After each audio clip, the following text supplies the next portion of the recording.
Hello and welcome to the Breaking Muscle podcast, the show that brings you the top minds in the fitness industry. I'm your host, Tom McCormick, and today I'm joined by James Fitzgerald. James has over 20 years of experience as a strength coach. He was also the CrossFit Games champion in 2007 and is the founder of OPEX, the education provider for coaches seeking career success, longevity, and fulfillment. In this episode, we discuss controlling the chaos of training for CrossFit, why you should not do energy systems work if you want to build muscle, the importance of the gut in gaining muscle and strength, and why a cyclical approach to your training and diet is wise. So, without further delay, it's on with the podcast. All right, guys, so as I said in that intro, absolutely delighted to be joined by James Fitzgerald today. James, how are you doing? I'm good, thank you. Thanks for having me. You're welcome. Pleasure to have you on. I'm really pleased you took the time to have a chat with us today.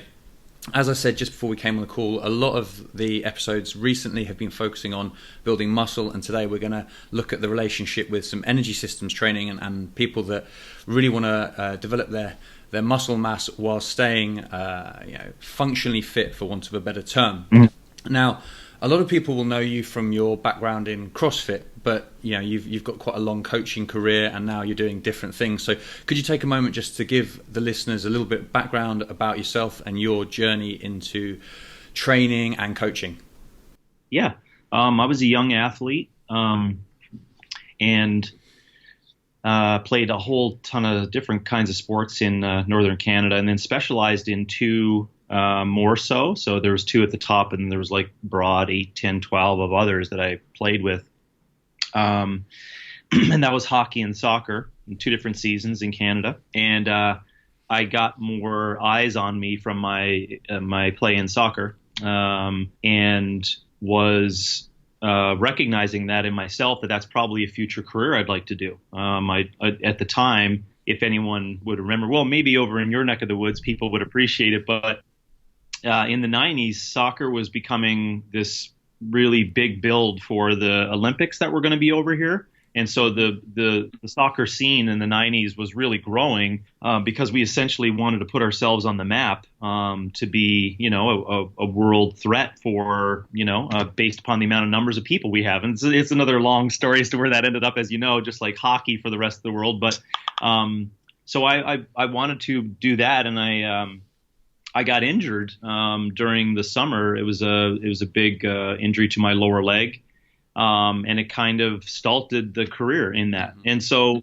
with that, I had to kind of transform myself to figure out, without this athlete identity now, what am I going to be doing? So I'll make this story short, but I fell in love with exercise and fitness. I wanted to get in and read about it and get educated on it and understand it as much as possible. And so I took the academic route and did some research and loved the scientific aspect of it. And then after that, wanted to apply it and went out into the public and started training. And I've been doing it for 25 years now. So that makes that story somewhat short of the training aspect. But I do leave it short because there's so many great experiences and things that I've done that I'm not sure where we want to lay our hat on it. But particular to the topic maybe to today, if anyone of your listeners understands the 90s kind of strength game involvement, because in the 90s, the strength and conditioning was now possibly a career for people. And there was the growth of the personal trainer, and it meant something now to tie in some evidence and science to the conditioning and strength. And so those were my mentors, the people back in the 90s, Muscle Media 2000 and the Body Opus, underground stuff, and the Mel Sif forums. And, that was my territory in that time, because that's all we had to work with as tools. And then, I just experimented with everything afterwards. And then in the early 2000s, as everyone knows, there was a huge growth in this unbelievable sharing of information as to what fitness is. And it just made things confusing from there forward. Yes. Yeah, certainly the huge amount of knowledge, it's out here now even compared to 2000. But it's a bit of a minefield, and people, if they haven't developed that level of understanding, it's quite difficult to filter what's good and bad, especially for the if you're a newcomer now. How do you differentiate between something that's complete nonsense and actually something really, really useful that was going to give you some principles to work on? Yeah. A real challenge. Yeah. So hopefully we can do our little bit to help with some valuable stuff today. So quickly getting back to the football, because obviously, or the soccer, but football to me and the guys over here, obviously that's a point of interest. Not many guys I get on the show from North America have been involved. What position did you play? I was center mid because I was not the most highly skilled athlete, but I had great capacity, and I had fairly good leadership skills from my other sporting experiences. And what was the injury and how old were you when you got the injury? Yeah, I was 18, and I had a tib-fib compound fracture from a slide tackle, a nasty slide tackle. Yeah, very nasty. Anyways, but being a centre mid, you mentioned the work capacity. Perhaps that leads on to your success in some competitive fitness, because you perhaps to some extent naturally you just had a huge engine. Yeah, and depending upon your philosophy around the sport, I saw that position as well as being a well-rounded person, a well-rounded individual, not only just technically, but just cognitively and strategic-wise and tactics-wise and communication-wise, and that's what I essentially loved about my experience in all the other sports. To tie in the capacity point, I think capacity for me was always seen through a lens of broadness. So this being able to do multiple different things, which is why I fell in love with CrossFit, because it was essentially a way of taking all your workout regime and making it like a capacity game, and to humans, I think at the time it was just a fascinating new concept to make exercising more enjoyable and make a competition out of it. Yeah, absolutely. Yeah, that's very interesting to think how perhaps your soccer or career and position really influenced and shaped the success you have with CrossFit afterwards. And so, go on then, quickly, while we're geeking out a little bit about football. If you're a centre midfield, you can be like a quarterback style, to give it an American football analogy, style midfield player where you're spraying the ball around, or you can be maybe a box-to-box or sort of energy guys. Would you be more that style? Yeah, I would say based upon the teams that I played, I'm not sure of I'm not too up on the historical context of like style of play, but we definitely had what was called at the time an Eastern Canadian play, and which meant that a lot of the background of where we learned how to play soccer came from Scotland, Ireland, England, because those are the people that settle mainly in Newfoundland, in the province that I was in. And so we played a lot of what would be considered hardball, like the worst weather, really aggressive forward momentum style of ball pressure.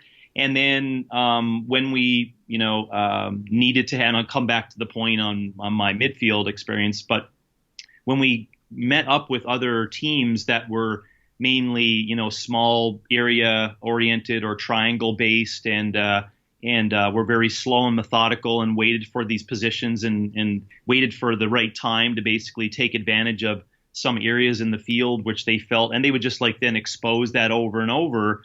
I was too young to understand that style of play, because all we did was, slog, shitty weather, work your ass off, work off momentum, and just work hard. So I don't know if that answers your question in terms of style, but it required me to just be a madman out there, like to get ready to be able to do anything, right? To be able to throw a ball, place kick it, to be able to put up with a back who his only talent was just clearing, besides being tall and being a good defensive position.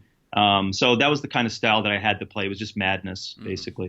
Yeah, fascinating. Just really interesting to see that. And I think it's really interesting knowing all those elements of how the team played, how it suited you, and then leading on to your career afterwards. It all makes a lot of sense. But anyway, we'll stop. Because I think, essentially, if you hear my language, I mean, that's what fitness is. You're trying to control chaos. So it's almost like I built capacity out of just like running around with my head cut off. Do you know what I mean? Like you just learn how to deal with, and then all of a sudden when you almost play against people who are just playing ball control and they just work the hell out of you, you start recognizing that you were just running around uselessly, you know? So, but I love, that's why I love the aspect of the game, to be able to see people take advantage of those talents and be able to do it effectively. Mm-hmm.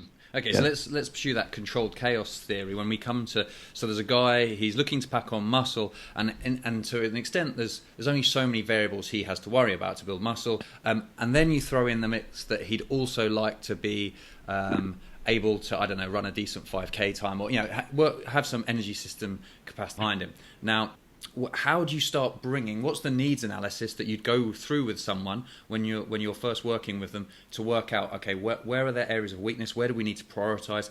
How do you go through step by step that process? Yeah, the initial things I think about is really the intention of gaining lean mass, and I really don't think that it's if it was easy, the way I like to say, if it was easy to gain lean mass, we'd all be jacked, because I mean it's not like we're not trying, right? Yeah. So but I start with that because it makes us appreciate just how very specific and fine-tuned the process needs to be to just get like millimeters. Do you know what I mean? So, and if that is the case, where you're not going to make these massive gains just in that specific system because it has to be so specific, then you got to be very cautious of intervening things that don't allow that to express itself most effectively. So when it comes down to lean mass, and we're taking a large scrape here. I mean, you just said people who want to put on lean mass, right? So let's talk about those who won't gain lean mass. And that's where you can think about, some ways of figuring out that it's not just the slapstick prescription that everyone's just going to do some weights and they're going to gain lean mass. Back to my point, we'd all be jacked. So there's older people that can't gain lean mass. It doesn't mean that there's a 11-year-old that can't gain lean mass, right? And then there's a ton of females that can't gain lean mass. So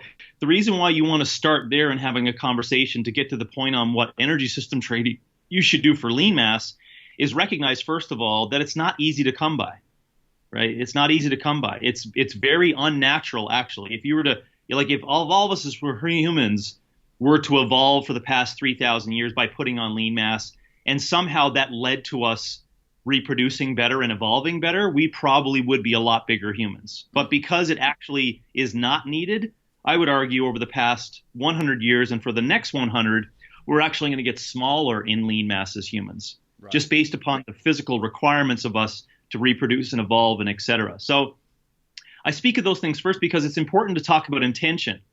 And then secondarily, although it's a little bit hard, you got to figure out if you're actually capable of it. And training age and also epigenetics and a number of other things like lifestyle go into this fact of being able to do it. And we all know the stories, right? Some people can gain lean mass from activities, but then over time, there's the loss of the novice training effect where they can't gain lean mass anymore, right? And then there's other people that, let's just use an avatar of a 19-year-old male who goes down in the gym, discovers weights, and puts on a pound of lean mass in 2 years of working his ass off, right? So, and he's eating everything he needs to have, and he's not just getting fat, but I mean real measurement of lean mass. He's getting a little fatter, but real measurement of lean mass, he gains like a pound or 2 pounds, right? So we used to call those the hard gainers, but that's reality. And so we always question, well, what is going on in that case? And it's not because there's not enough drugs to go around. It's just that we forgot to look at the fact of epigenetics leads into him being able to gain lean mass. Like it does have an effect on that. And as you know, it's got to do with fiber type composition and CNS activation and kind of training volume and the food and amino acid pool, et cetera, et cetera, et cetera. So I preempt with all of that to get to the quick answer. If you want to gain lean mass, I'd highly suggest against trying to do energy system at the same time. I'd highly suggest against it. The only thing that I would recommend that's even considered, I would say some form of something that's other than like a intra-abdominal pressure and a maximal voluntary contraction, would be to do really simple blood flow activity. Mm-hmm. Really simple. Only because, then I'll stop there and we can jam on a couple of areas there because I talked on a number of different pieces.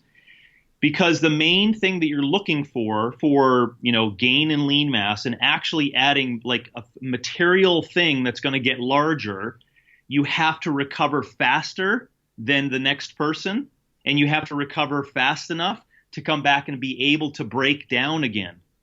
So what is going to enable you to do that? There's a ton of other factors besides energy system training, but it's going to be moving blood, right? So getting blood flow, getting movement of blood through the lymph, allowing the lymph system to do its job, allow your body to digest foods appropriately, etc. And I'd say of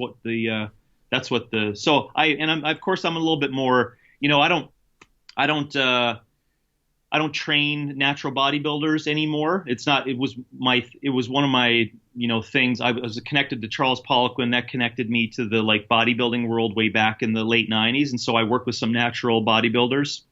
And at the time, the only tools we had to work with was resistance training. And it was this quasi, strip phase or deleting phase in which they would do more cardio, right? And what was the cardio? It was like 55 to 65% maximal heart rate. And you just do this for hours and you burn, blah, blah, blah. And I think this intervention in the early 2000s made people think that because there's this new thing called intense aerobic work, that it's going to burn fat at a much more alarming rate. And they forgot that what that actually does, it increases thermogenesis from scaring the shit out of people. It doesn't increase thermogenesis based upon it being a better fat burner. You know what I'm saying? So this is why we're actually asking this question today. At 2019, it actually makes no sense to me to do actual energy system training if your goal is lean mass. All you should be doing is easy aerobic work to recover between your intense resistance sessions. Yes. Okay. Absolutely. So, as you said, loads of things you touched on there that I want to come back to. But let's quickly finish off with that that low intensity. So that low intensity steady state LISS, as in bodybuilding terminology, that it's known as. Yep.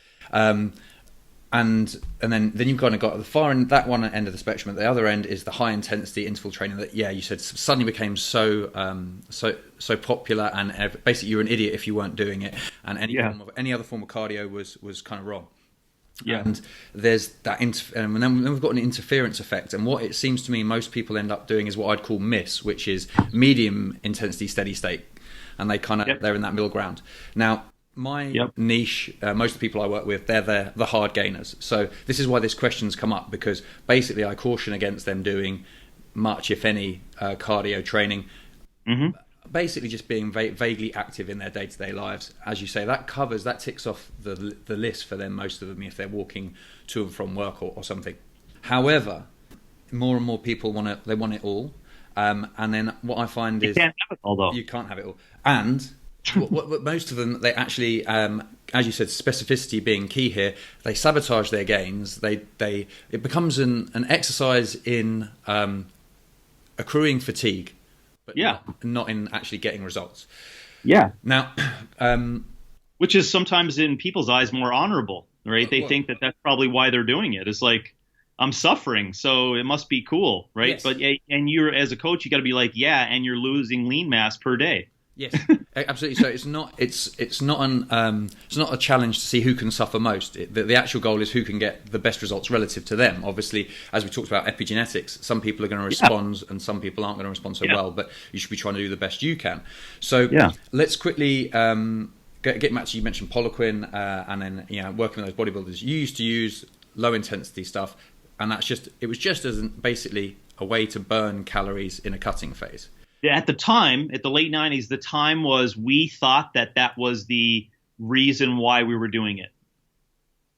Yeah. And of course, there was some definite beneficial effects to it, and increasing volume and tracking the hours over the week and just adding it over time and manipulating macronutrients and ensuring they keep their lean masses maintained as much as possible, keeping the CNS derived, et cetera, et cetera. But the reason why I say that is because today I would say that it's more than just that. You shouldn't be doing the easy aerobic work for that fat burning. And that's where we got stuck. That's where a lot of people were like, but I saw this research that 1 minute of intense work creates this bigger metabolic effect. And it's like, it does, but it does because it scares the shit out of people. It's got nothing to do with only the fat composition, the fat substrate fuel utilization from the lower intensity activity. So that's what I would say. You're not only doing low intense activity for fat burning today, you're doing it to help yourself recover because you're moving blood, right? Yes. So the lymph is involved in helping a healthy immune system and helping you digest micronutrients appropriately. And one of the biggest things I would say today, especially to the people you may be working with, is that if they actually, like, let's just give them a score on their gut, okay? I would say most people in 1992 had the hard gainers, right? Or the people that were just, I forget what you called them, but I love those folks because if you actually do something correctly, it's a fucking really good program. So in the early 90s, I would say they had a score like 7.2 out of 10 on guts, right? At the gut level. And I'm just being reductionist on this for a conversation on it. And I'd say today most people are 5 out of 10, which means that they're probably not getting great food absorption, breaking down food, so et cetera. So where would you go to basically allow someone to recover faster between intense resistance training? You don't do intense cardio, or you don't pile on more protein. What do? You fix their gut so that they can absorb nutrients and work harder less. Let's say they don't have to work as hard, right? Like you may have seen this as well for people over a period of time. In order to actually make them gain a little bit more lean mass or get stronger, as two different stories but somewhat parallel, we didn't train them more or give them more food. What do? We got out of the gym more, right? We worked on recovering more effectively. So now they went down to working out 3 times a week, and they still put on lean mass after 10 years of weight training. You know what I'm saying? So that's something that is not really talked about because it's not sexy, right? Because people are like, so you're telling me I'm going to train less, but I'm still going to be able to? It's like, yes, because your brain needs more time to recover in order to go back and do that. Yes, yeah. Well, we were sort of in the stimulus junkie world where everyone, they chase the stimulus. Yes. Yeah, and that's the point is that, well, because you said that too, and I know this is like, listen, I'm empathetic to the person who wants to do it all, right? Because I'm a beacon of that. I told everyone, I didn't say though that everyone should get jacked and like do fitness as well. And there's no way in hell that I would be devised as being that. So I understand. I'm empathetic to the position on that.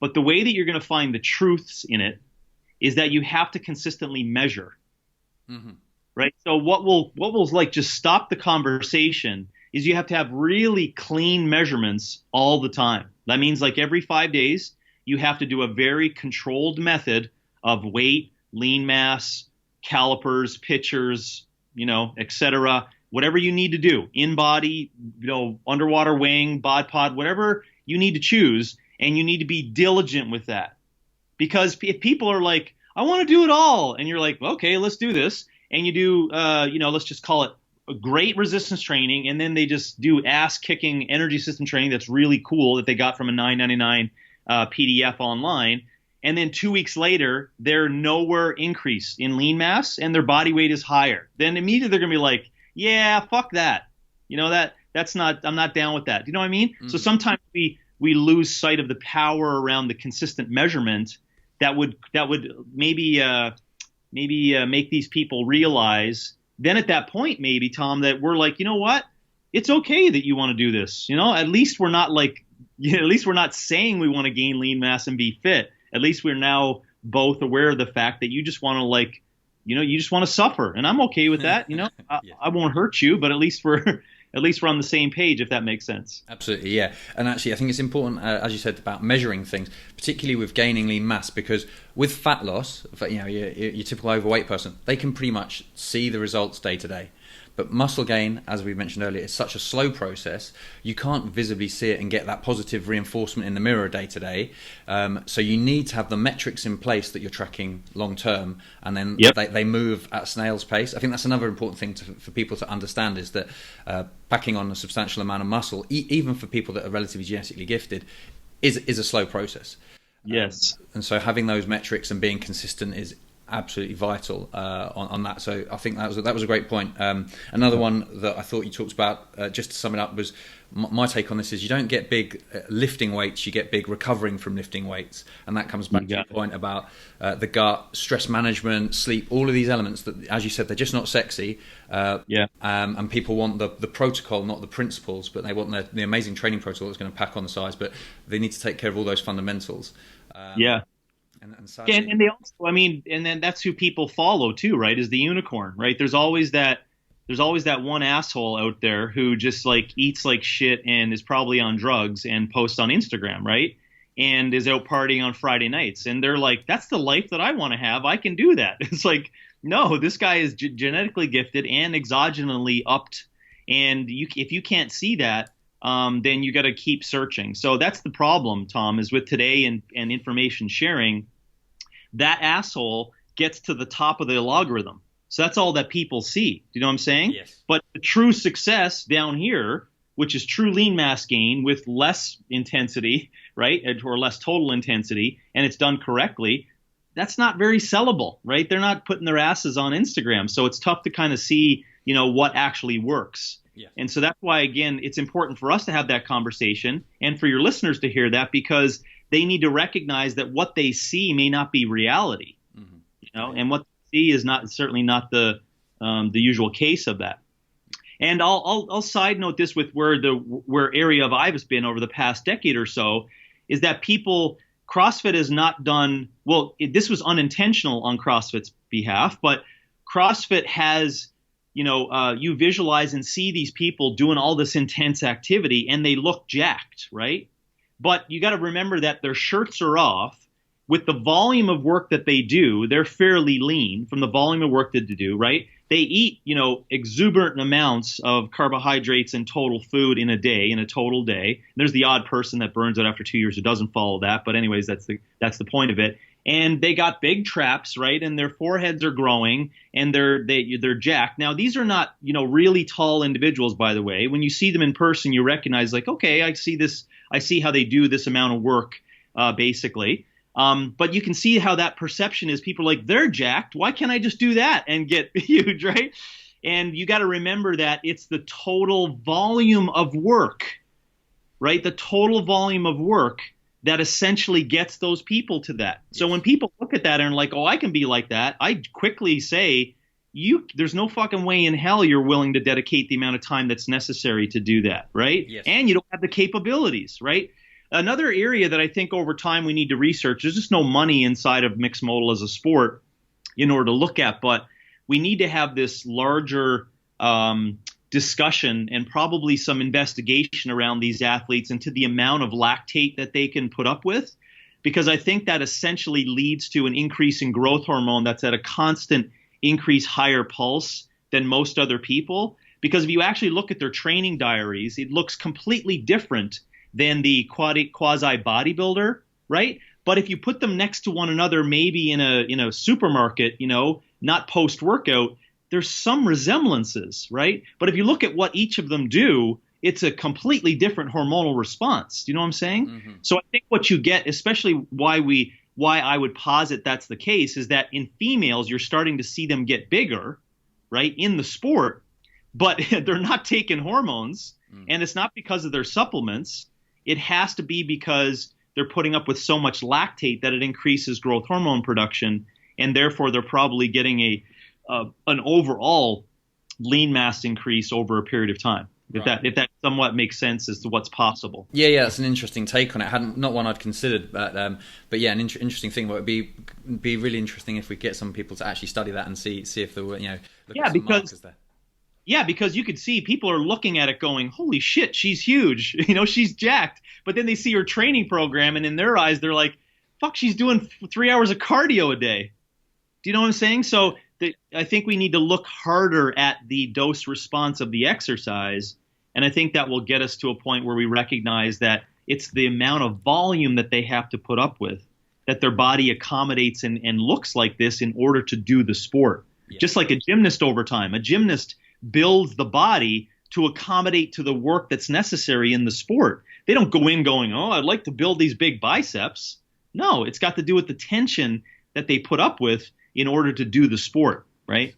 Yeah, and people think you're just going to do bicep curls and look like a gymnast. You're sorely mistaken. Yeah, well, that's it. I mean, well, the hours that those guys put in. So the the fact is, you essentially answered the question I was going to ask in advance there, which was, at that point in the conversation, there's going to be people listening thinking, yeah, this is all well and good. James has said, if you want to get big, you don't need to do energy system work. How come those CrossFitters look like they do? And I think you made some key points there.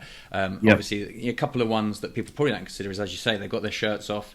They've got a pump most of the time you see them as well. All of these things. Yeah. So they're looking great. And a lot of the photos on Instagram of people that look incredible, they're actually maybe not as huge as you think, but they're shredded and it got a pump, and then that can create the visual illusion. So that's one thing. It does. The other thing, which I think is key, is the training volume you talk about. The top CrossFitters, people have no idea. They're just doing outrageous amounts and of mostly compound lifts. And this is the thing I tell people when they come to me and they're a skinny guy, they want to build muscle. Oh, can I do CrossFit? I'm like, well, you can, and you might build some muscle doing it that way, but there's way more efficient ways. You could probably build just as much, if not more, muscle doing a fraction of that workload. And that's kind of the way. So it's can you do it? Should you do it? Situation when it comes to that, I think.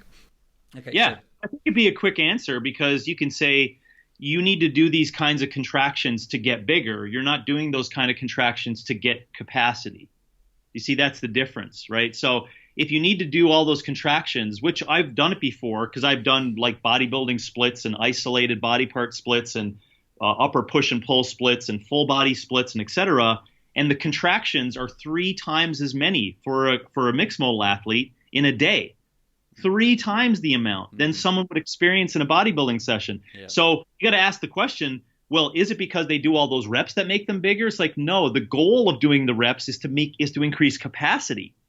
Do you see that? Whereas the goals of the reps, like you said, should be as minimal as possible to get the most results of lean mass, right?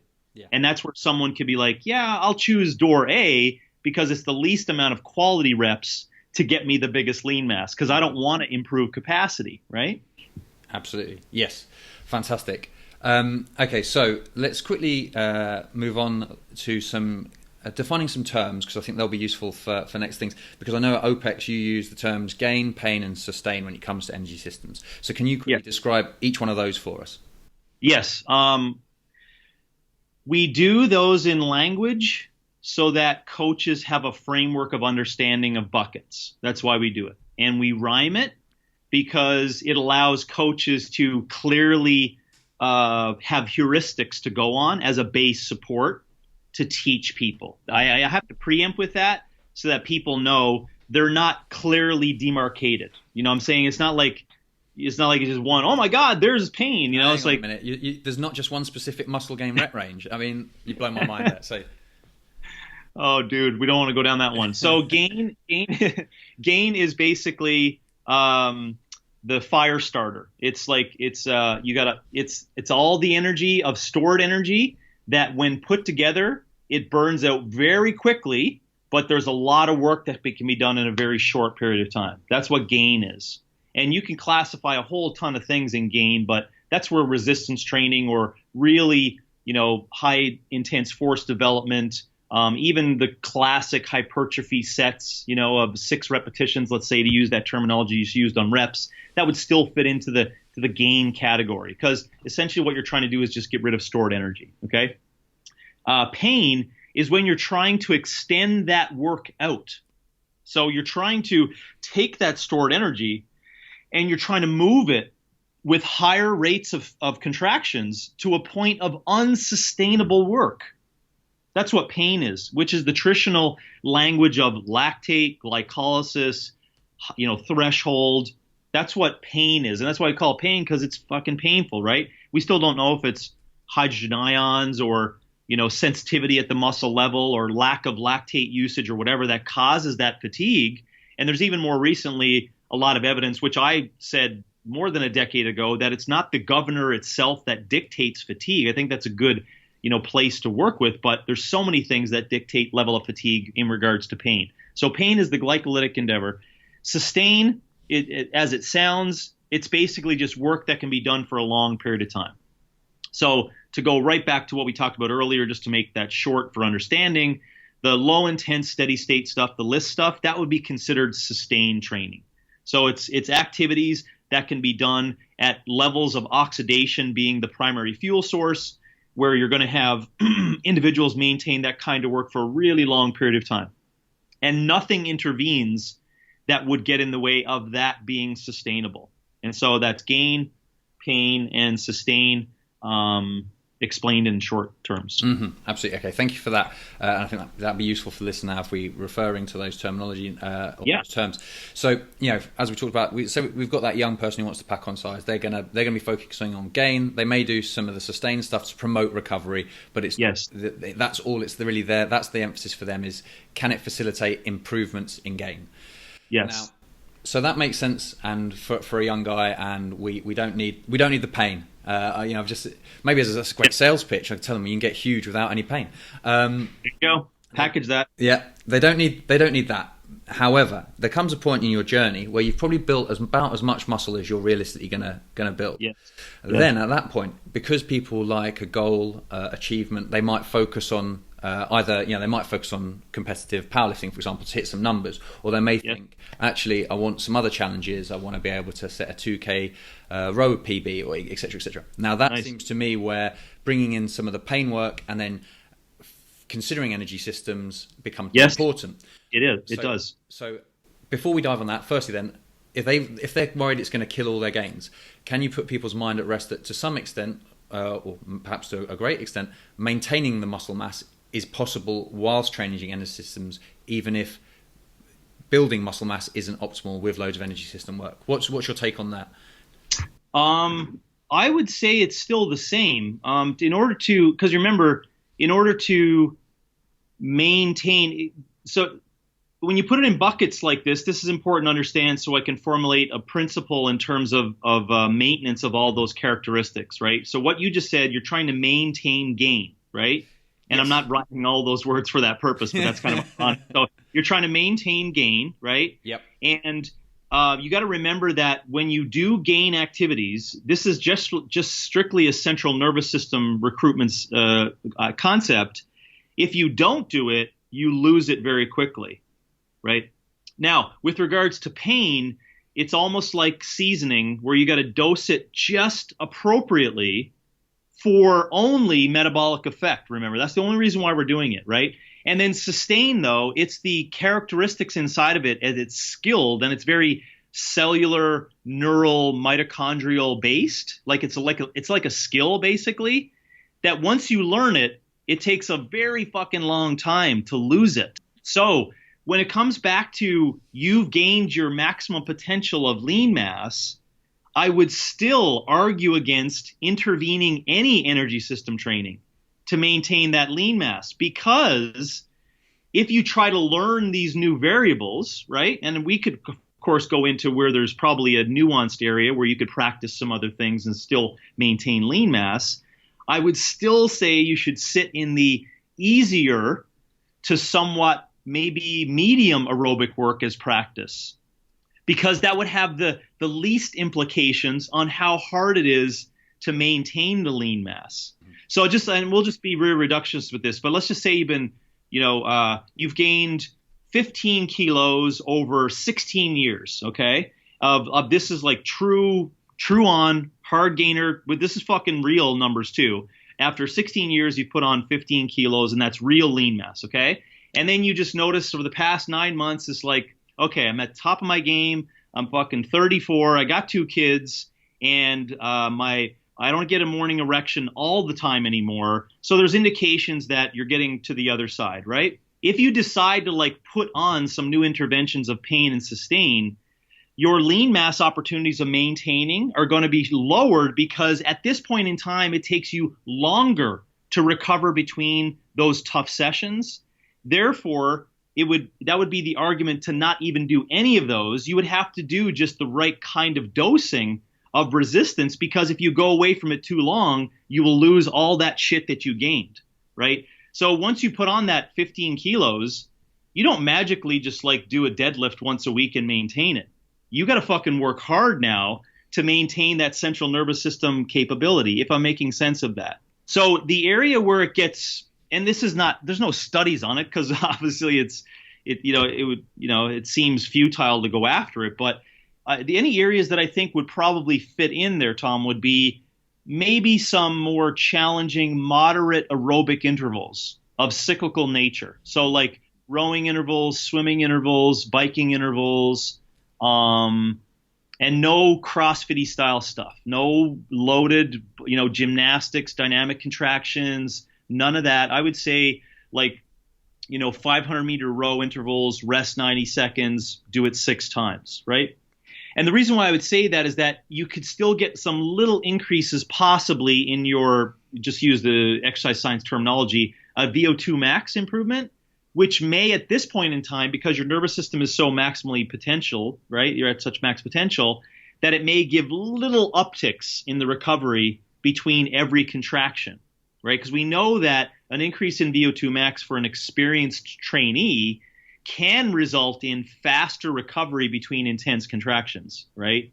And that's why we know with the Krebs cycle and the battery and the CNS recruitment, and that's my area because that's what we work on in our sport. Our goal is not to make people as what it may seem like strong as shit. They need to be able to recover faster between those heavy, intense contractions, right? And the way they do that is not through more repetitions of intense contractions. It's through VO2 max improvements, right?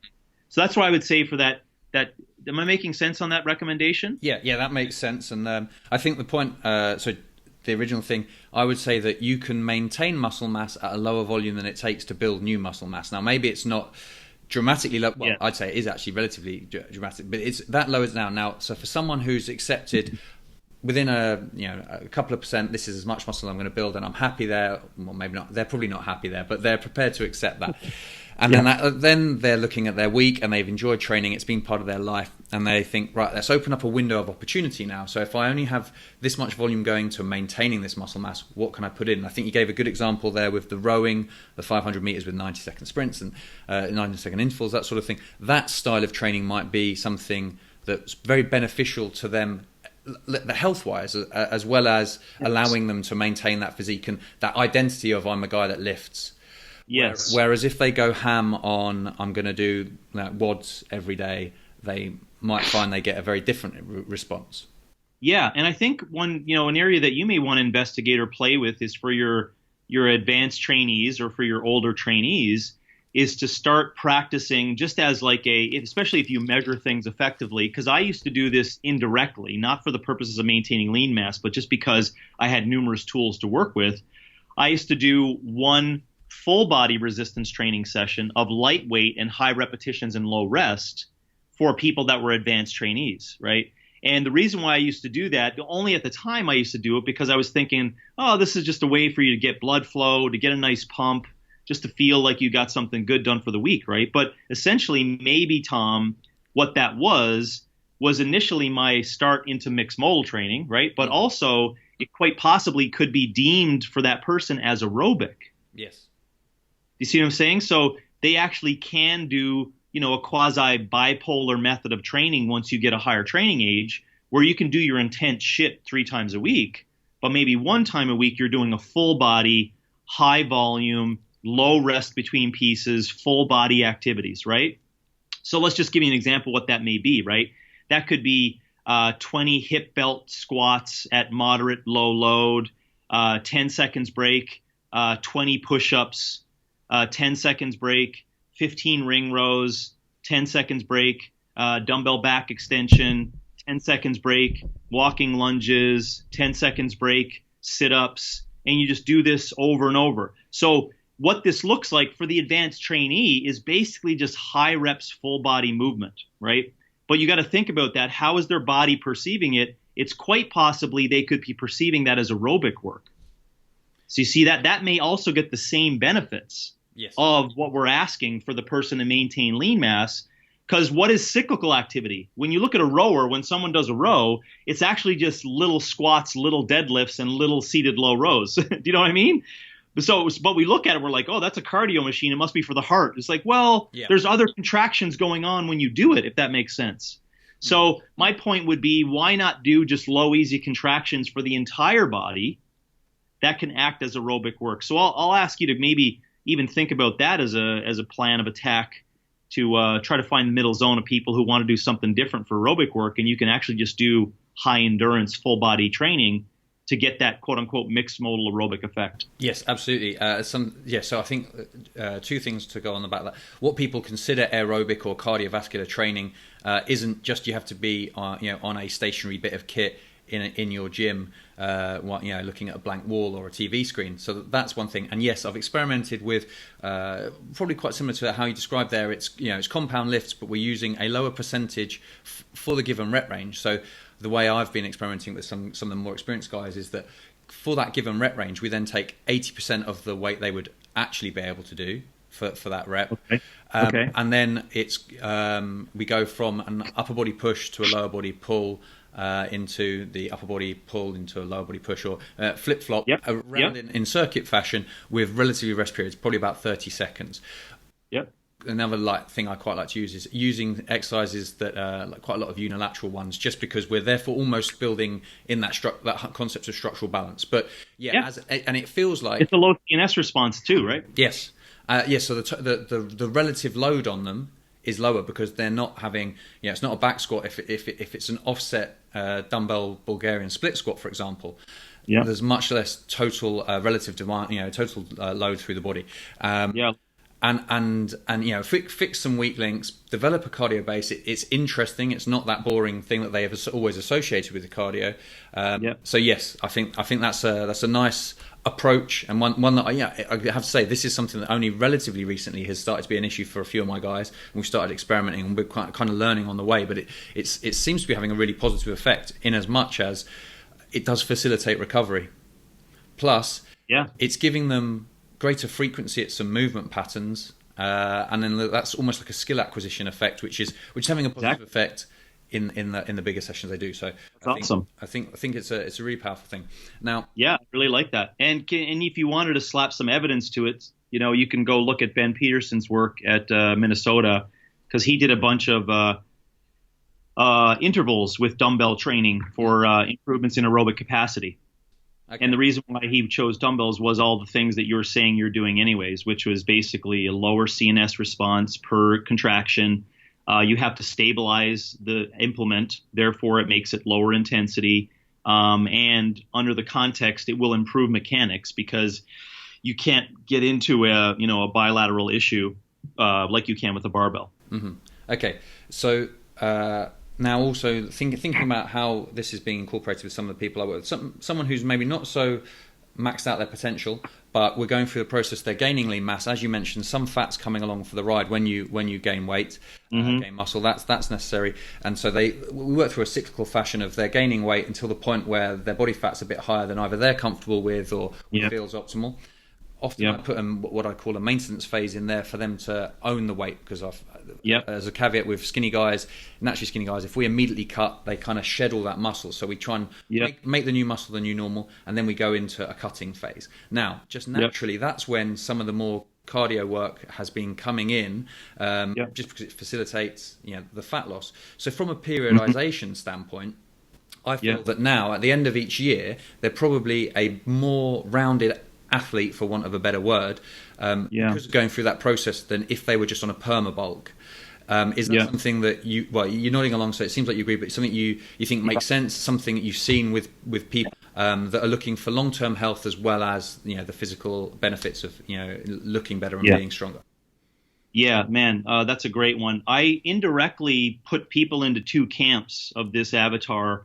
And then when I was doing more functional medicine practice and trying to learn more about functional medicine, I had a doctor who started testing a number of people to figure out why they could or could not gain lean mass. And I'm not going to say it's only one thing, but the gut and free and total testosterone levels right from the get-go largely dictate how well this person is going to be put into these buckets. And the two buckets are the people that have, I would call, fairly good resilience, a good gut, and good anabolic levels.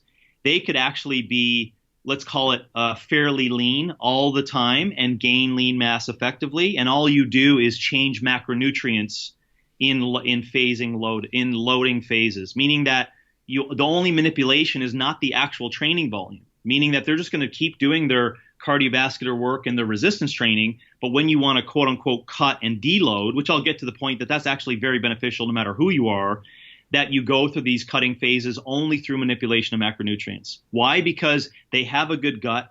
They don't need a metabolic effect to change things, and they have good anabolics, right? And then there was this other bucket of people who didn't have, either through genetics or whatever, they weren't given, the big T. They didn't have like lots of opportunity to gain lean mass, and they probably had an okay gut. So for those people, I used to actually, what we used to call it bulking back in the day. I'm not sure if the terminology has changed whatsoever today, but the increase in fat mass and lean mass in a period of time would actually result in a net increase in lean mass over time, simply because when you gained fat mass and lean mass and overall weight, you actually improved anabolic levels.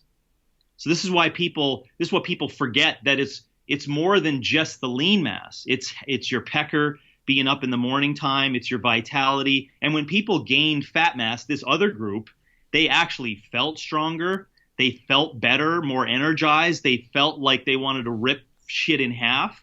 And so they would do that form of training and macronutrient manipulation. And then I would apply not only macronutrient changes, but metabolic changes through cardiovascular activity in order to get them in a cut phase. And that would result in a net. Now, for those people, which is the sad part, they fucking hated how they felt during cut phases. So it's because you can see it just wasn't natural for them to be lean, right? And that's where you got to have, this is where I wasn't directly cheating on it, Tom, but I had a doctor who was watching stuff. So I was like, this guy feels like this and this guy feels like this. And why is that the case? And the doc would go, that's because this guy has fucking no hormones to work with, right? So it's like, okay, well, if that's the case, I can't give him shit. So what am I going to do to manipulate that, right? So I would ask people to kind of just go back and look at your training history and say, well, have you ever gone through that phase? Because let me take my personal example, right? I would be considered, if I decided to do that, and I did it for a number of years, not competitively, but I was always lean, right? So if I tried the quote unquote bulk phases, I felt like shit, dude. I had bad sleep, my shit was off. I felt inflamed all the time. I had to warm up for 30 minutes for every workout, every strength session, etc. So for me, it just didn't work well. When I went, I would call it like quasi clean, and I did things like this will give you some good memories, Tom. Cyclical ketogenic style dieting, right? So you do 4 or 5 days and deplete on Friday and just bulk up on Saturday with carbs. And as you're smiling, so you kind of know the fun behind that. That worked well for me though. Why? Because I remained lean all the time. And so that, and if I of course look at my scores, my anabolic levels in my gut, my resilience was pretty good, right? It's probably what made me pretty good for the sport of CrossFit also. I kind of had that in place. So that's how I would say for people, you got to see if you're probably in one of those buckets or the other, and then recognize that it's really good for you to load and deload through the season. Meaning that although it seems like bulking and cut phases is only sport specific for bodybuilding, it's actually quite primal. Meaning that you should go through these like gaining fat and then losing weight stages. Right now, to the general public, that sounds fucking crazy because they're like, they just can't wrap their heads around that. But you will actually, and because I'm not talking about like wrestling or rowing weight loss, right? I'm not talking about, losing, 20% of total body weight in 6 weeks to get on stage. I'm not talking about that. I'm talking about like going through this period of like really hard work and volume, and then dropping weight down and doing something really intensive. That could be a comp or photo shoot or whatever, and then going back and getting back into another phase. And as your training age increases, you want to do less of those because it's more of a wear and tear on your system per year. I would say, and I spoke to Eric Helms about this, I would say that as your training age gets higher, you probably want to do something like that every 2 years, right? You don't want to go through these big, massive things 3 times a year. As a young trainee, you possibly can't. So I don't know if that wets our tongue a little bit to talk about something more, but I would put people into those 2 buckets based upon my empirical evidence from that. Yeah, I think that's fascinating. And one of the things that popped in my head was, as you're saying that, was sometimes you have to look worse to look better long term. And it seemed like, so especially thinking about the avatar I work with, mostly they're lean, they can see their abs, and that means they feel certainly pretty good about themselves. And sometimes they have to accept there's going to be a little bit of body fat comes on, and some of the guys can do it, and I'm like, you're going to gain some fat, and it doesn't happen. These guys, they just stay lean. They've just never eaten enough to grow, and they're not really a hard gainer. They were a behavioural hard gainer is the phrase. They weren't eating enough. Now they're eating enough. They grow like like a weed, and they've been sort of self-limiting. And then there's the guys, I'd say they're genuinely hard gainers, them because they're more predisposed to ending up skinny fat. You give them calories, and the fact that this cyclical approach is vital for them, and then delaying the instant gratification, because telling them that in 3 or 4 times through this process you're going to look great, but there's going to be times when you feel like you look a bit fat, and then there's going to be times when you feel a bit skinny, but trust the process. Yeah, and then having those 2 buckets of how you identify those people, I think, was interesting. And then the importance of the gut, right? So you've mentioned it a few times. Obviously, the gut as a topic is something you could do a whole series of podcasts on. But could you maybe give a few things, maybe some habits or things that people should be looking at that would facilitate or improve their gut health? Yeah, well, keep measuring lean mass and fat mass, because at the end, you want to see if actually any of the shit I'm talking about is worth anything. So you got to keep measuring stuff, right? But we talk about all the stuff that we have available as humans that are called acute measures of basic lifestyle guidelines. So these are things that happen to you all the time that you probably are just not paying attention to, that are very easy assessment to dictate if your gut's in good shape or not. And here's a couple of them. If you wake up in the morning time and you're not hungry, right? So regardless of chronotype and the research and fasting and all the shit you may have heard, right? Primally, when the sun comes up, well, depends upon where you are. In Great Britain, maybe you don't get as much sunshine. The sun doesn't come up very often, yeah. I knew you were going to, as soon as I said it, I was like, oh, fuck, maybe we're into muddy waters there. Yeah. But you should have an improvement in like insulin sensitivity and thermogenesis, and therefore you should be getting hungrier when you wake up in the morning time, right? And if you're not for a couple of hours, I'm just saying that's an acute analysis. I've seen so many tests where people have a depressed AM cortisol curve, which generally always means that they have some dysbiosis or some, microfloral imbalance. And I'm just using big fancy words, not to sound like a fucking genius on this, but to create scare tactics, honestly. So that people realize it's not like, just no big deal, I just don't feel hungry. No, that's a big fucking issue, right? Because that means that your gut is not recovering when you sleep at night. Mm-hmm. So that's one acute measure that you can look at and say, so this whole gut chat, what should I look at? Well, I just told you, early AM feedings, you should feel like you're hungry, right? And as you know, what confuses that? It's the fucking Instagram research or whatever. It's like, you can fast till you're noon and blah, blah, it's a whole other thing. Secondly, it's acute postprandial feelings. So gas and bloating after every meal and how you feel cognitively is a direct assessment as to how good that food is for you, right? For your gut and your health. So if you eat chicken and broccoli with some butter and afterwards you're farting for 2 hours, that's not normal. That's not normal, right? So people think, oh, it's just normal. You eat lots of protein, you should be farting. No, it's not normal. So if you do, but this is another way, people can snack on like coconut. What did I just have for breakfast? I had pistachios and coconut milk yogurt, right? So people could snack on that and fall asleep 20 minutes later, right? That's another indication that that's not a good food. So postprandial cognitive ability, that's a pure, easy assessment of gut function. And the last one, it's the one we generally find way too embarrassing. It depends upon your relationship you build with a client, but we have to track and analyze our shit. So your actual shit and defecation needs to be measured and tracked for stench, color, size, and frequency. And if you're not doing that, you're missing a vital point of how well you're absorbing all that food and what it should look like. And so just to make that short, if you've ever seen a 3 or 4 year old, if you have kids, that thing that comes out of their body, that's the way it should look like for the rest of your life. And if it doesn't look like that, you've got some work to do to fix your microbiome, your food hygiene practices, your sleep, hydration, all that other shit, ironically, in order to fix that. So it should be almond color. It should be a log, 24 to 30 inches total in a day, or you can have it twice and broken up, right? It shouldn't be broken into pieces. It shouldn't fly out of you and spatter around the toilet, right? I know this is humorous, but we have made this almost like an embarrassing, impersonal conversation with people. But it's such a easy assessment. Like you don't need to spend $1,000 on a functional medicine doc to have them tell you your gut is effed up. right? Just look at your shit, Yep. right? So start with a Bristol stool chart and just do some analysis. And then secondly, maybe start asking more questions around what changes you make in your diet that makes your shit look good. And I'll just give an example, right? To some people is like, oh, that never happens. So many people that we put on like ketogenic or paleo style foods simply because they just wanted to and we just wanted to experiment with it, their shit went awry, right? So you can look at that and go, yeah, but that's just like vegetables and good fat and protein.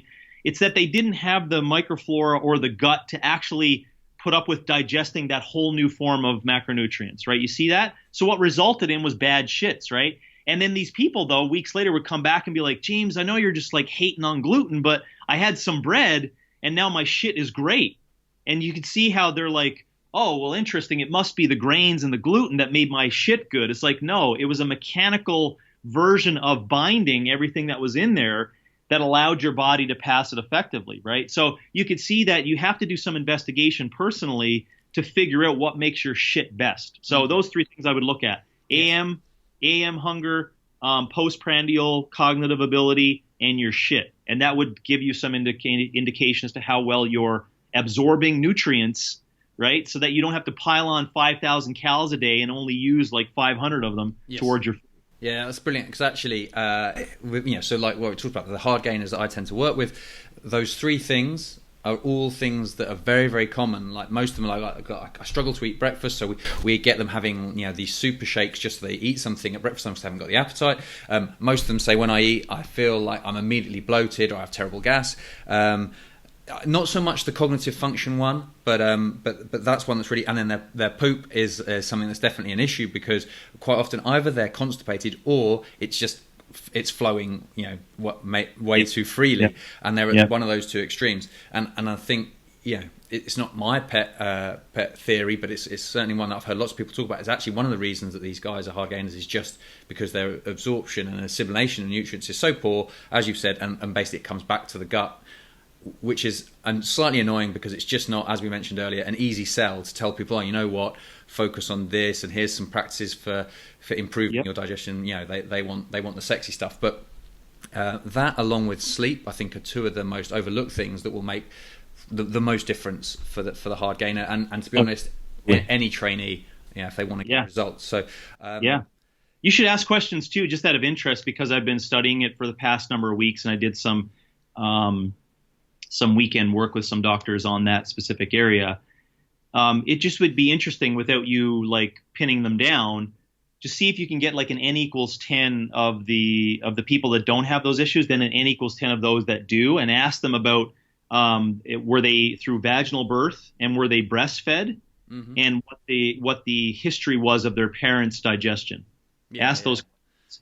Because they're starting to see a big alignment of those areas that a cesarean section and bottle fed or through formula fed results in a weakened immune system right from the get-go, which results in an inability to gain lean mass over time for people who want to do that. I've heard some research. Or antibiotics dosed for multiple years, for the first couple of years of their life, right, being sick. Yes, I can think of one guy in particular. We couldn't work out what the issue is, and then I can't say for certain, but then eventually, like through some questioning, it became apparent that early on he'd had a really serious illness, and then had antibiotics almost non-stop for about like a year as a youngster, and obviously that's taken its toll and a huge effect. And actually, quickly, what I didn't mention, one really interesting thing, you talked about that whole digestion improves when they have some bread and there's a bit of gluten. So many guys I've had that exact conversation with, and that was brilliant. Actually, that was really interesting to see that take on it, and they're definitely going to use that when I give them that thought process when I have that arise again. So that was very, very good. James, I'm conscious we're taking a lot of your time. I don't want to take too much more here. So if we just transition into some quick-fire questions, and then a chance for you to let people know where they can learn a bit more about you and the stuff that you guys do. So with the quick-fire, it's an either-or round. So it starts off with pizza or burger. Pizza. Chocolate or peanut butter. Chocolate. Beach holiday or city break. Beach. Rare or well-done steak. Rare. And then poached or scrambled eggs. Poached. I think you may have just got like perfect answers there. Like that's I'd agree with all of those. Okay, next one is a trickier question. Tell me something about you that people probably don't already know. This is the one that gets everyone thinking for a bit. Yeah, no, because I just thought about this the other day because I answered in another question. I smoked a lot of hash oil in my college days. Oh, there you go. That'd be something people wouldn't think about a fitness professional, No. but I delved in a whole bunch of things in my college days of just like trying to figure myself out as a person and just doing what kids do when they're off on their own in the university setting.